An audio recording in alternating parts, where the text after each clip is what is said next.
boys. Early. We've been on the water for 15, 20 minutes, and I still ain't seen the sun. So I ain't even seen it coming up on the horizon yet. we actually threw some cast net, got some live bait. We got a big day planned. Don't know exactly what we're doing. We're gonna do some topwater trout for sure, and because both mine and Scott's hands twitching. Yeah.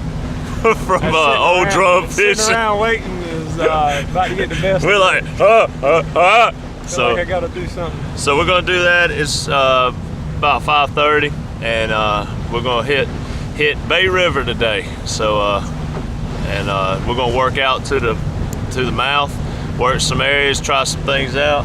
We're gonna try the ledges to start with out in the river. It's calm. We got glass out here today, so we ain't seen that in a while. Ain't seen that in a while. You know, ain't many days when the wind don't blow down around in this area. All right.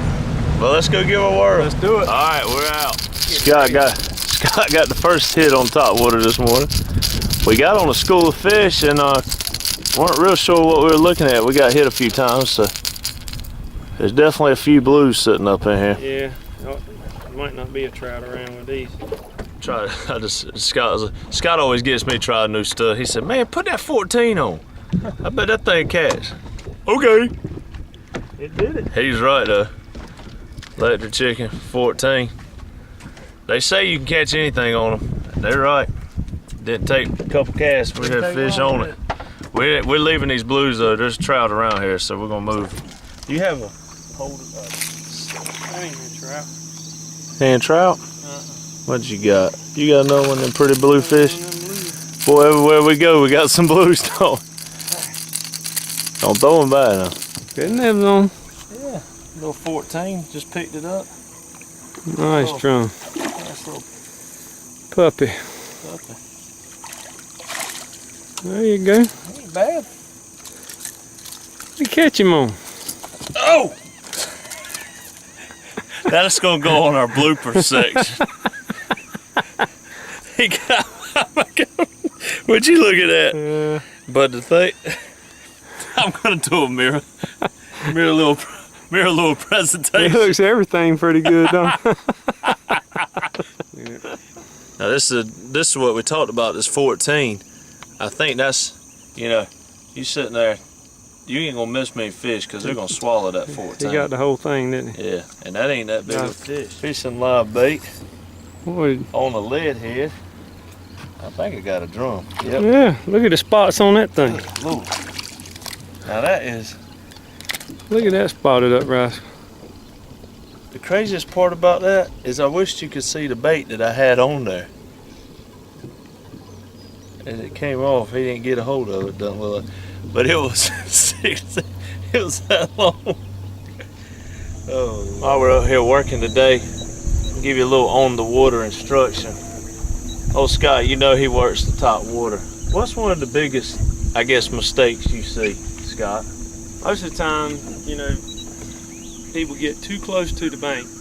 And the one thing you gotta have is you gotta have a rod and a reel and a line that will cast a long way if you're gonna run top water. One thing we talked about with the rod and reel aspect is I was having trouble working my top water and I had a 2500 Daiwa on, and the 7-foot rod I liked, but I was reeling, I couldn't get the speed right. Timing was off in order to make your bait walk side to side. And you got to have that walk, because I mean, side by side, mine wasn't hitting that knock every single time, and Scott was pulling them in and I couldn't catch one. When you break that rhythm, I mean, that fish is not stupid. If he's coming up there and he sees the rhythm break, a lot of times he'll kind of shy away from that bait. We've seen it time after time. That rhythm is very important. It's the key. And sometimes, fish, they kind of want a steady rhythm.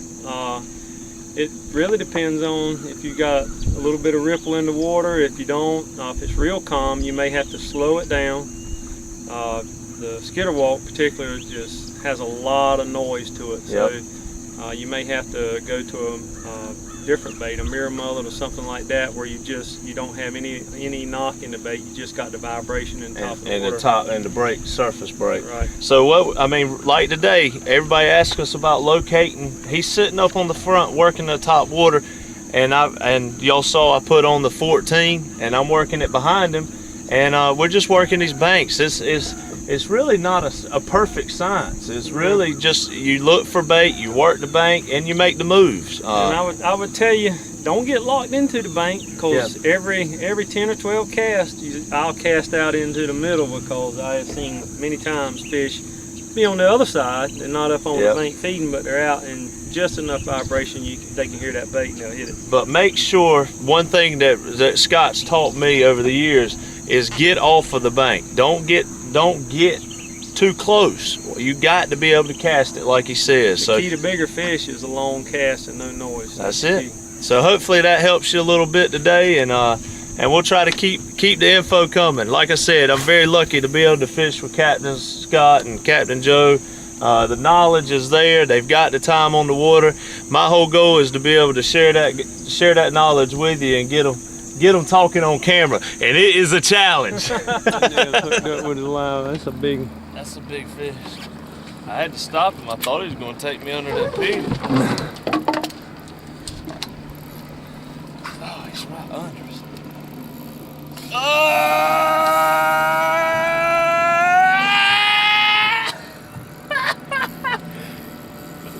Oh man, it's a big old drum. Look at that! That's one of them 9-10 pounders.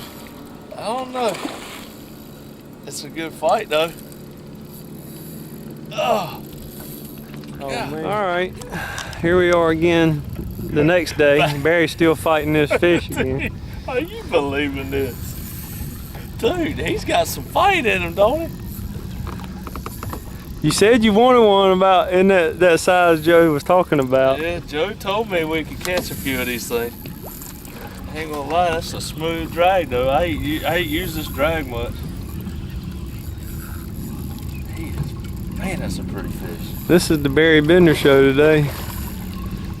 I've just been trying all the crazy mess today. I'm gonna tighten the drag down. He ain't huge. Listen, man, he's drumming like crazy. Yeah, he's drumming. Nice. Pretty fish, ain't it? That's pretty. God, you're pretty. We'll let you go. Swim again another day. Maybe I'll catch you in a few years and you'll be 50-some pounds. There you go. That one flounder in the boat. Yeah. Scott done going crazy and got his go-to bait. Yeah. Let's see that go-to bait. Can't see that. He can't see. Oh, it's happening. It's happening with the red nail. It's so big, man. Big old flounder. I don't know. What it acts like. Holding it down. Large. Ah! You gotta skate. I don't know, man. It's large. I hope it's a flounder. I hope it is too, but I don't think it is. I think we might have it right for the skate. Yeah, it's Well, you ain't seen it yet now. it has got me bent. Oh yeah. Ain't gonna be a skate. I don't care, man. It's been. What is that? Yep.